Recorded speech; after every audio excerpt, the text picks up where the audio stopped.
여러분, 안녕하십니까? 반갑습니다. 오늘 또 귀한 하나님의 말씀 여러분들과 함께 살펴보게 되어서 대단히 행복합니다.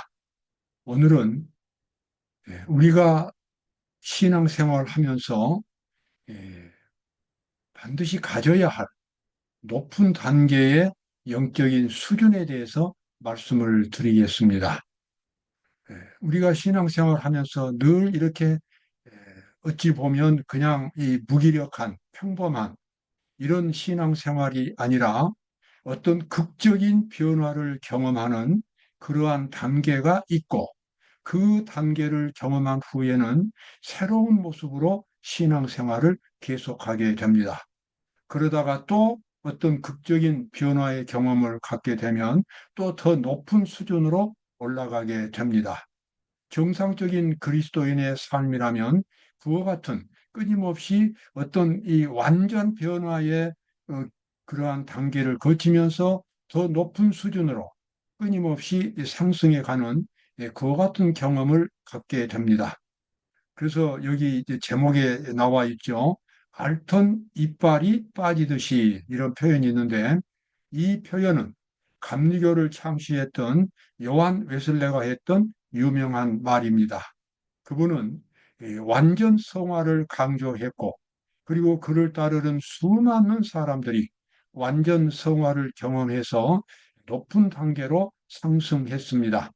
완전 성화라고 하는 것은 죄를 전혀 짓지 않는 그런 상태를 의미하는 것이 아니라 죄를 극도로 싫어하고 하나님의 의를 사모하는 높은 수준의 영적인 단계를 가리키는 말이었습니다. 성경은 그와 같은 사실을 우리에게 매우 분명하게 가르쳐 주고 있습니다. 변화가 없는 어떤 그저 밋밋한 그런 신앙생활만을 사는 것이 그리스도인의 삶은 아닌 것입니다. 오늘 함께 살펴보도록 하겠습니다. 감리교를 창시했던 요한 웨슬레는 60만 명 이상을 하나님께 인도했던 놀라운 그리스도인이었습니다.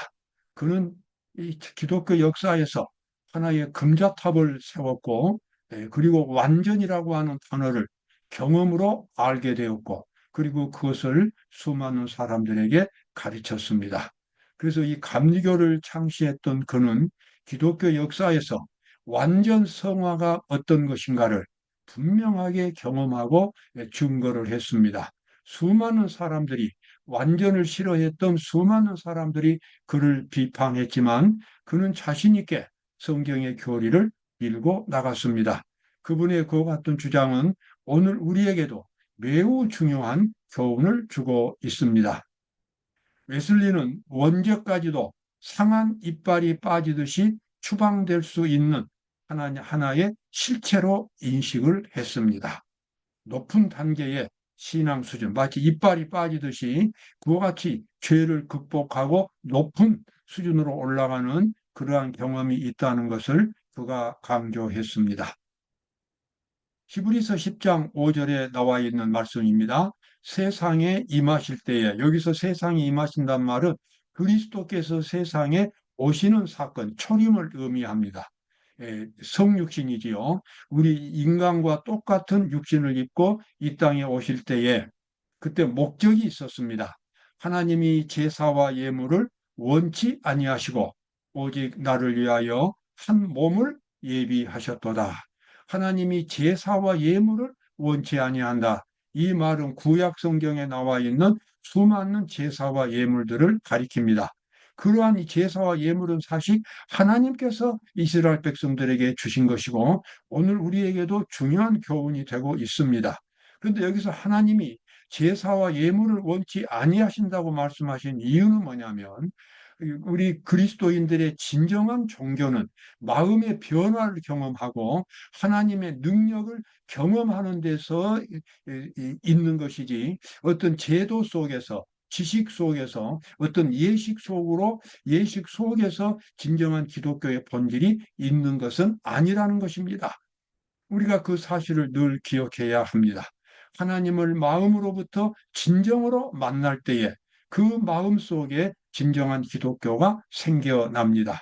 하나님을 알고 하나님과 마음으로 하나가 되는 경험. 바로 그것이 진정한 기독교입니다.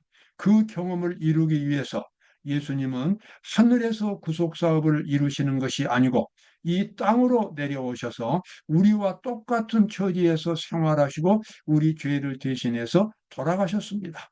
그리고 우리와 같은 사람들 영혼 속에 하나님의 율법과 일치되는 거룩한 생활을 살 수 있는 마음의 변화를 일으켜 주겠다고 약속해 주셨습니다. 바로 그것이 하나님의 의가 되겠고 우리가 그것을 믿음으로 받아들일 때에 믿음으로 말미암은 의가 되겠습니다. 여기 이제 구체적으로 나옵니다.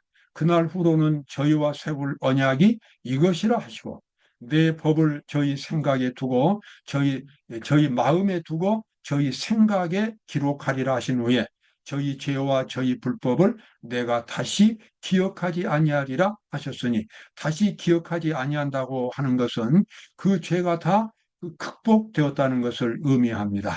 그 방법으로서 하나님께서는 하나님의 율법을 사람 우리들의 마음 속에 우리의 생각 속에 기록하신다는 것입니다.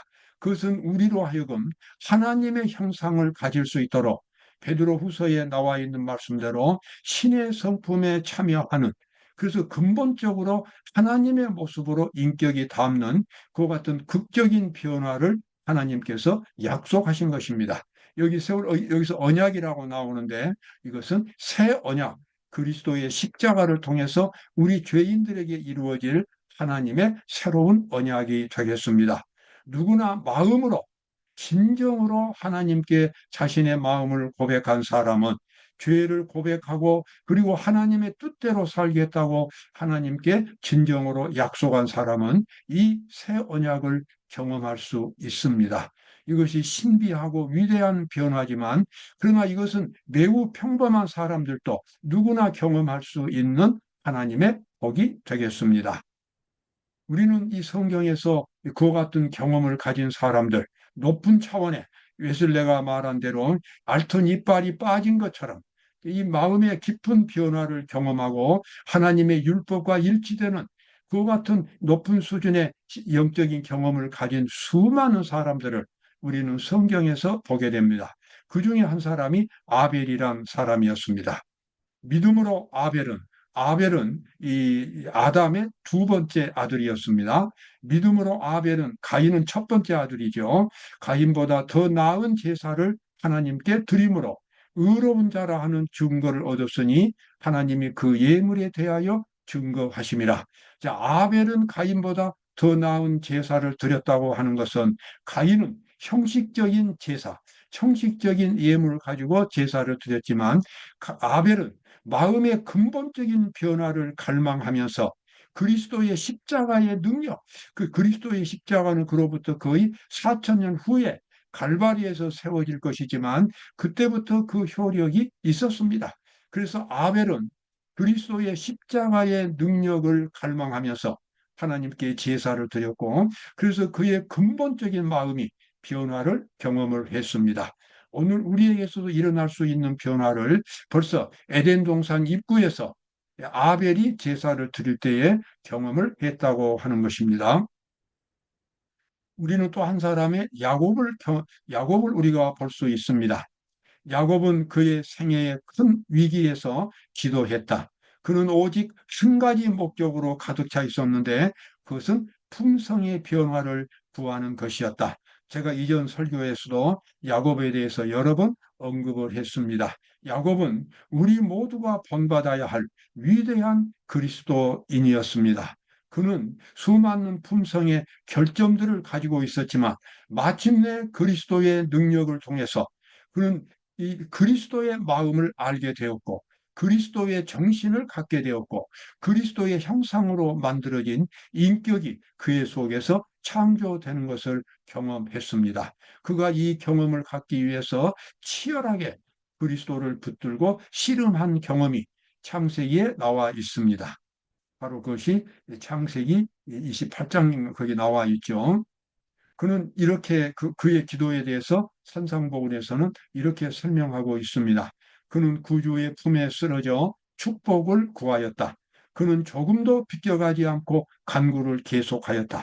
마침내 그리스도께서는 이 무력하고 회개하는 자의 기도를 들어주셨다. 정말 끝까지 붙들고 주님을 끝까지 있는 힘을 다하여 붙들고 내게 복을 주시라고, 나를 변화시켜 달라고, 내 속에서 하나님의 의를 경험할 수 있도록 해달라고 그렇게 눈물로 호소했고, 마침내 그의 기도가 응답이 되어서 그때 이후로 야곱은 새로운 사람으로 변화가 되었습니다. 이제는 여기 이제 믿음의 경지가 나오지요. 이제는 자기를 의지하는 정신도, 인간의 능력이나 교활한 꾀를 의지하는 마음도 없었다. 하나님만이 그의 보존자이셨고 후원자가 되셨다. 야곱은 그의 후년에 말년에 매우 평화로운 삶을 살 수 있게 되었고, 그의 후손들인 이스라엘 백성들이 하나의 거룩한 백성으로 형성되어 가는 과정을 보게 되었습니다. 그만큼 우리 사람들이 하나님을 깊이 만나고 마음의 변화를 경험하는 것은 큰 축복이 되겠습니다. 다른 어떤 축복보다도 우리가 가져야 할 축복이 바로 이런 축복이 되겠습니다. 야곱의 말년은 수고하고 피곤한 한낮이 지나간 후에 오는 저녁의 평온함과 안정함 같은 것이었다. 야곱의 말년은 이제 그가 국무총리였던 그의 11째 아들 요셉을 따라서 애굽에 내려갔고, 그곳에서 그는 매우 평화로운 말년을 보낼 수 있게 되었습니다. 이와 같은 모든 평화는 그가 하나님을 깊이 만난 경험을 가진 후에 가질 수 있는 일들이었습니다. 야곱은 여기 이 부분 제가 인용해 왔습니다. 야곱은 왕궁에 처음 온 사람이었으나 장엄한 자연 가운데서 전능하신 왕과 교제하여 왔기 때문에, 저기서 전능하신 왕은 하나님을 가리킵니다. 이제 우월감을 가지고 손을 들어 바로를 축복하였다. 참 부러운 모습입니다. 그 당시 바로는 파라오죠. 에집트의 왕이었습니다. 그 당시 에집트는 세계 최강의 왕국이었습니다. 지금의 에집트와는 비교가 되지 않습니다. 그런데 이제 자기 아들이 요셉이 국무총리였기 때문에 이제 처음으로 야곱이 애굽에 왔을 때에 요셉은 자기 아버지를 파라오에게 이제 바로 왕 앞에 인도하고 소개를 했습니다. 그때 이제 이 야곱이 바로 앞에 서서 손을 들어서 축복 기도를 하는 모습입니다. 여기 자세하게 설명은 되어 있지 않지만 우월감을 가지고 손을 들어서 바로를 축복할 수 있었습니다. 그의 이 야곱의 마음 속에는 하나님에 대한 이 영감이 늘 충만해 있었습니다. 하나님의 거룩한 모습, 하나님의 위대한 지식, 하나님이 주신 약속들, 하나님이 주신 미래의 영광들, 그러한 모든 것들이 그의 마음 속에 늘 가득하게 있었습니다. 그는 야복 강가에서 그리스도를 만난 후에 그 후로도 매일매일 하나님을 만나면서 살아온 사람이었습니다. 그래서 그의 얼굴 표정에서 늘 하늘의 빛이 반사했고, 그의 처신하는 그의 말과 행동에서는 하나님의 종으로서의 그러한 우월감, 그런 이 아주 당당하고 사람들에게 결코 꿀리지 않는 그런 위대한 그와 같은 이미지를 그가 풍기고 있었습니다. 그는 일부러 그런 이미지를 나타내려고 하지 않았지만 사람들은 그에게서 그것을 볼 수 있었습니다. 그래서 그는 비록 바로 왕 앞에서도 우월감을 가지고 손을 들어서 바로 왕에게 축복 기도를 할 수가 있었습니다. 여러분, 오늘 우리도 마찬가지입니다. 우리가 진심으로 하나님을 만난 사람이 되었다면 세상 누구도 우리를 멸시하지 못할 것입니다. 그리고 우리는 어떤 환경에서도 당당한 태도와 미래에 대한 자신감을 가질 수 있습니다. 왜냐 그러면 하나님을 알고 하나님의 돌보심이 자기와 함께 하기 때문에 그렇습니다. 야곱은 바로 그런 사람이었습니다. 자, 우리가 이제 이 야곱 같은 또는 웨슬레와 같은 그런 경험들을 가질 수 있겠습니다.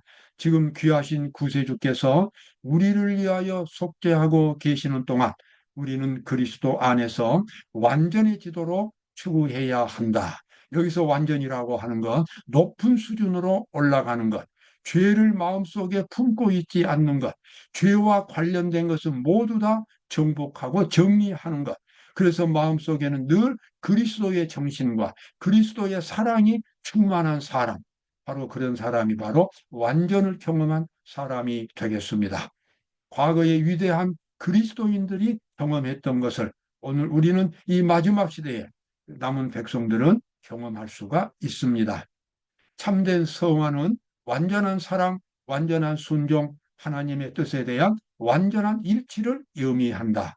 우리는 진리에 순종함으로 하나님께 대하여 성화되어야 한다. 우리는 우리 마음속 가장 근본적인 것에서부터 하나님께 온전히 일치해야 합니다. 그리고 이 세상적인 모든 것들은 하나님 다음에 있어야 합니다. 세상적인 것들을 버리는 것이 아니라 가장 귀중하게 하나님의 말씀과 하나님의 뜻이 우리 마음속에 중요한 자리 잡고 있어야 하고 생활 속에서 중심이 되어야만 하겠습니다. 여기 완전이란 말이 3번 반복되었지요. 완전한 사랑, 완전한 순종, 완전한 일치입니다. 우리가 마음으로 결심만 한다면 이런 높은 수준에 도달할 수 있습니다. 왜냐하면 예수님이 우리 속에서 그 일을 우리가 경험할 수 있도록 도와주시기 때문에 그렇습니다. 우리의 양심은 살아계신 하나님을 섬기려는 필사적인 노력으로 성화되어야 한다. 우리는 아직 완전하지 않으나 이기심과 죄악에 얽어매는 것을 끊어버리고 완전으로 전진하는 것이 우리의 특권이다. 아멘. 그렇습니다. 여러분 이 특권을 마음껏 누리시기 바랍니다. 저도 이 특권을 저의 생명이 마치는 날까지 누리려고 작정을 했습니다. 왜냐하면 하나님께서 내게 주신 위대한 분복이기 때문에 그렇습니다. 그리고 내가 이러한 복을 받은다면 내 식구들부터 내 주변에 있는 많은 사람들이 나를 통하여 하나님을 알 수 있게 될 것입니다. 내가 누린 이 특권이 다른 사람들에게도 전달이 될 것입니다. 여러분 완전한데 나아가자. 이와 같은 권면 마음속에 꼭 간직하시고 실천하시기 바랍니다. 위대한 가능성들, 높고 거룩한 도달점들이 모든 사람이 미칠 수 있는 범위 안에 있다. 사도행전 565쪽에 나와 있는 귀중한 약속입니다. 하나님의 이 귀중한 약속, 여러분과 저의 생애에서 깊이 경험되시기를 바랍니다. 감사합니다.